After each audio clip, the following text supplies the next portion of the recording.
Tunadhaminiwa na Magnus Secondary School. Ni shule ya bweni na kutwa kwa kidato cha kwanza hadi cha 4.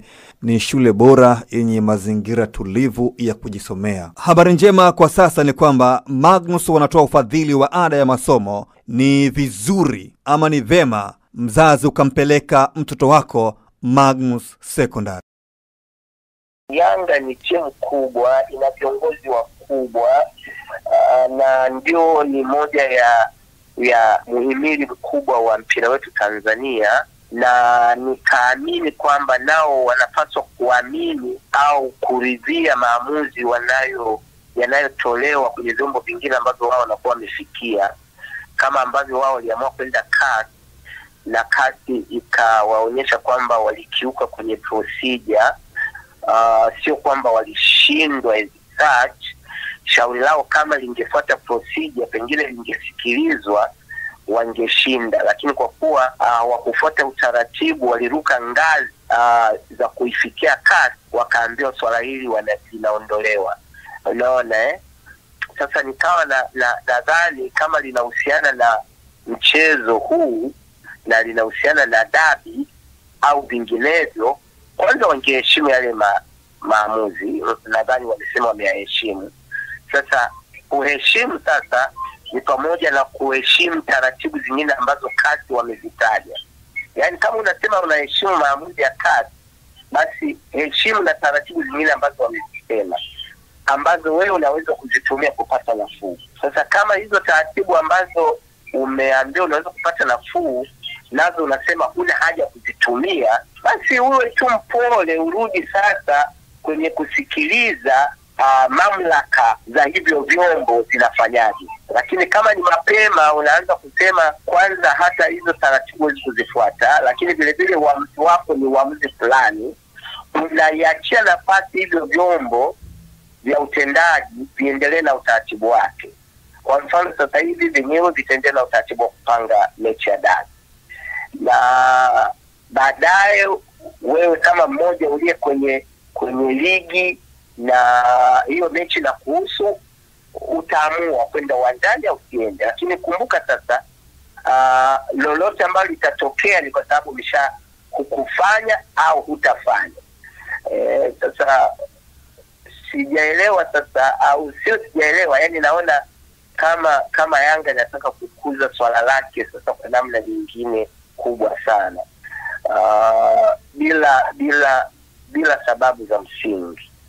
Kwa sababu kama yenyewe ilikosea katika kutafuta haki, yale makosa inayarudishaje kwa vyombo husika ambazo hujavikatia rufaa?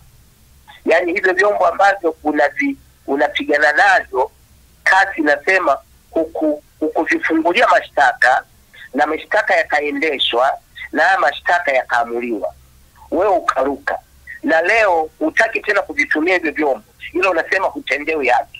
Sasa that is nakuwa very unfair, sio tu kwa Yanga yenyewe, hata ni kwa vyombo husika. Mimi nilikuwa nadhani Yanga ingerudi na tamko kwamba bado hatuhitaji mchezo upangwe, bado sisi tunataka kulianzisha tena ndani ya bodi ya ligi, na tukishindwa tuende kamati ya rufaa ya TFF. Baada hapo turudi tena CAS. Kitu cha namna wala watu wangekifikiria kwamba labda kinaendana na muongozo au namna CAS ilivyoamua. Lakini sasa hivi unataka kuachana na vyombo vya kimaamuzi vya mpira vyote, alafu wewe una uamuzi wako. Sasa impact ni mkubwa. Lakini mimi nadhani ninachosikitika, nilitoa warning kwamba ngao wengi wananiambia Hersi hapa kulinda heshima yake kama yeye. Kuna heshima ya Yanga kama Yanga. I don't know. Lakini nikasema Hersi awe makini, awe careful, kwa sababu vile vile kiongozi kwenye taasisi kubwa ya Afrika na ni ya vilabu. Sasa madhara yote yakitokea kwenye Yanga yakamhusisha na yeye, ule uongozi kule juu hataweza kuendelea nao, lakini vile vile hata ile hadhi alionayo inaweza ikapotea. Mimi kwangu ni hilo. Lakini vile vile tuende kwenye hali ya Yanga inataka kutetea ubingwa. Sawa, Young Africans nataka upoteze pointi 3. Hizo pointi 3 sasa hivi Yanga Simba nayo inapambana kumaliza viporo vyake. Okay, mkalingana, ikabaki mechi moja ya dani ambayo hutaenda, huwezi kutetea huo ubingwa.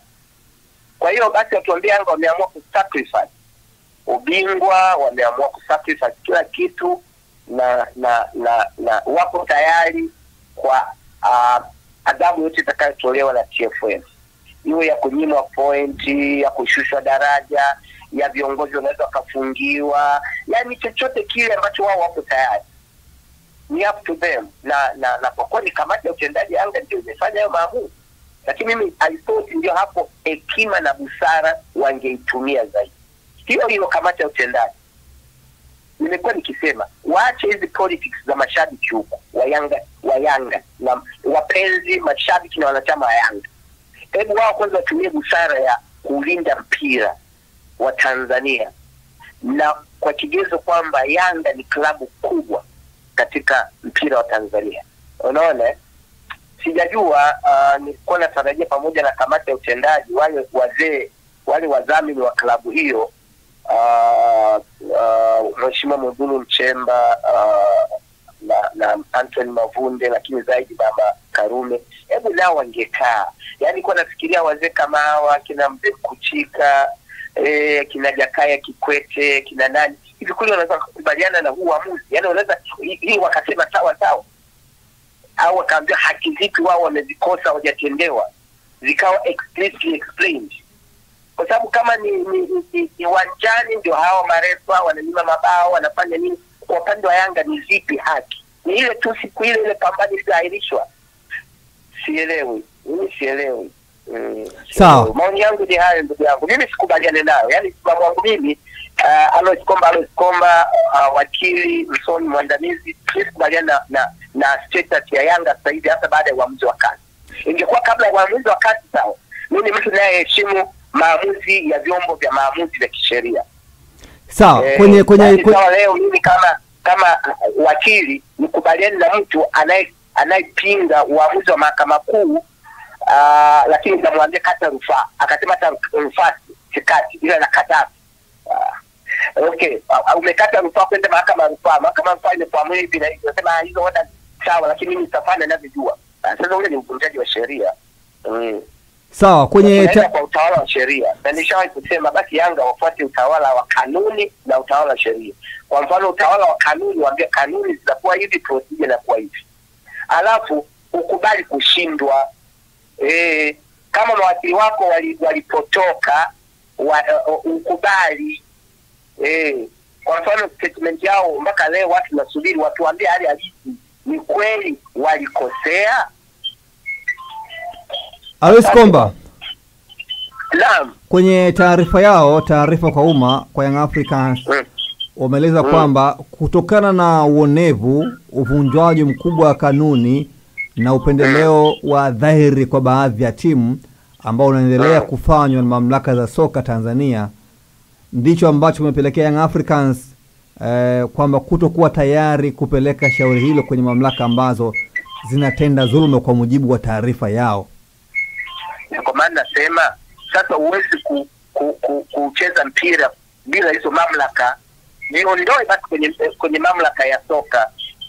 Yaani huwezi ukacheza mpira bila hizo mamlaka, sio moja. Alafu vile vile wametoa a blanket statement kujafafanua sasa uonevu huo ni katika lipi na lipi na lipi, upendeleo upi katika lipi. Toa mifano sasa, useme tushaonewa hivi, uonevu huu sio a blanket statement.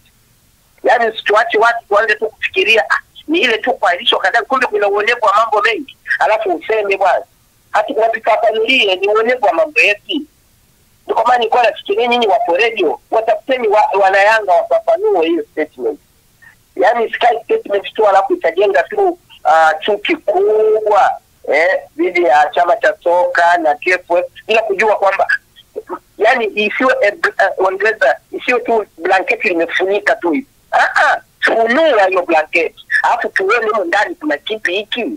Yani ukifunika tu blanket linalosema uonevu na nini na nini, a blanket statement haisaidii.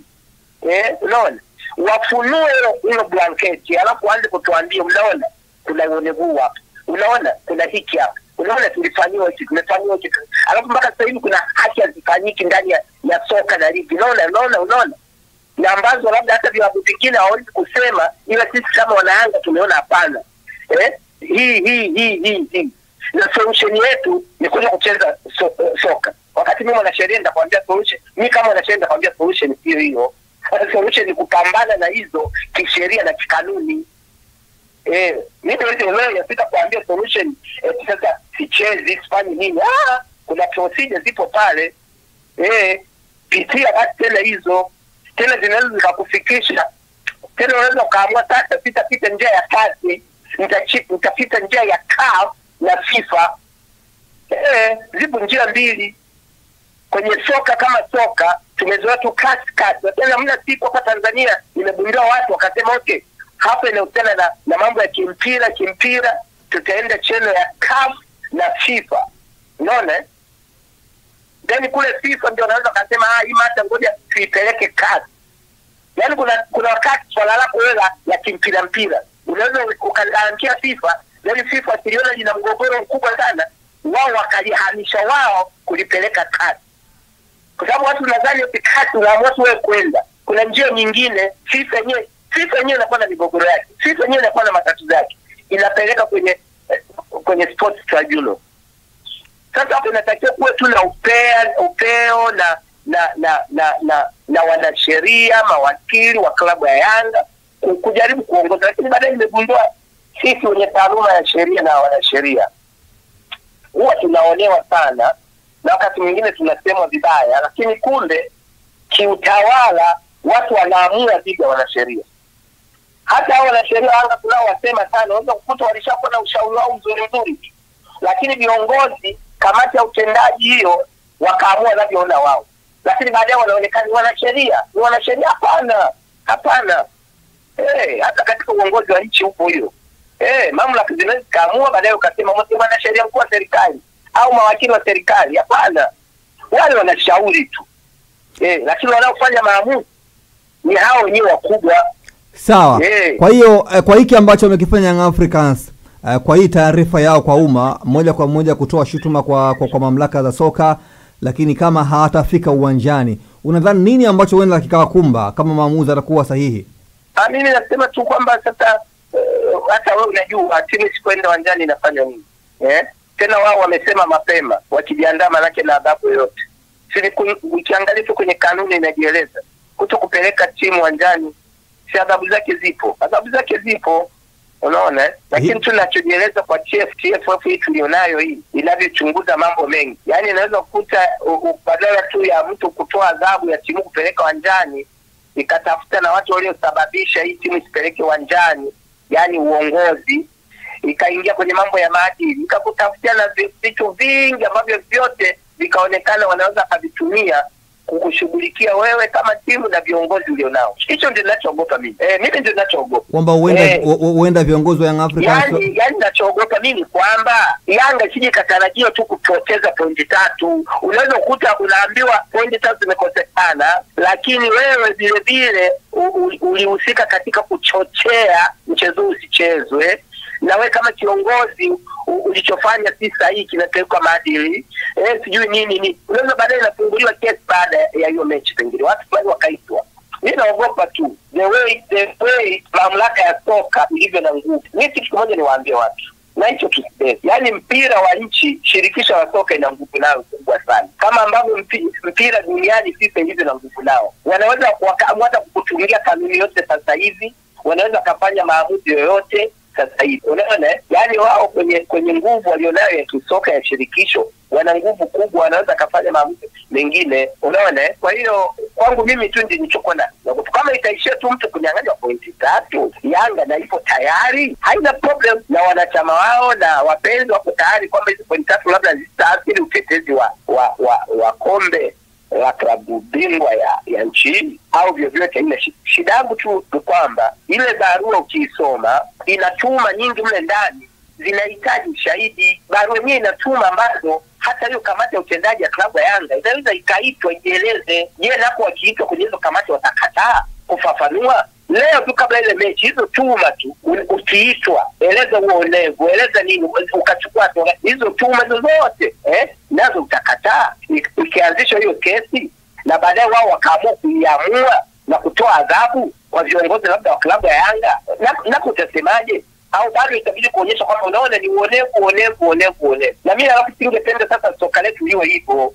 Hata teko kwenye singependa wao na soka la namna hiyo, na kutishiana, kuoneana, visasi vingi nini. Mimi nadhani turudi tu kwenye naona kwenye hali halisi, lakini ile hali halisi inatakiwa iwekewe mazingira mazuri na hao wanaojisikia hivyo ambao ni klabu ya Yanga. Mimi nasema tu klabu ya Yanga inaonyesha nayo kutunisha misuli, hata kama imetoka huko kwenye stadi, imepata maelekezo ya namna gani kuendesha mambo yao kwa kutumia chama cha soka, shirikisho la soka na vyombo vyake, lakini wao wamesema hata hivyo vyombo hawaviamini. Sasa usivyoviamini hivyo, ni kweli huwezi kucheza mpira wao. Lakini sasa umeshacheza michezo labda 26. Bado kuna michezo mingine inaendelea.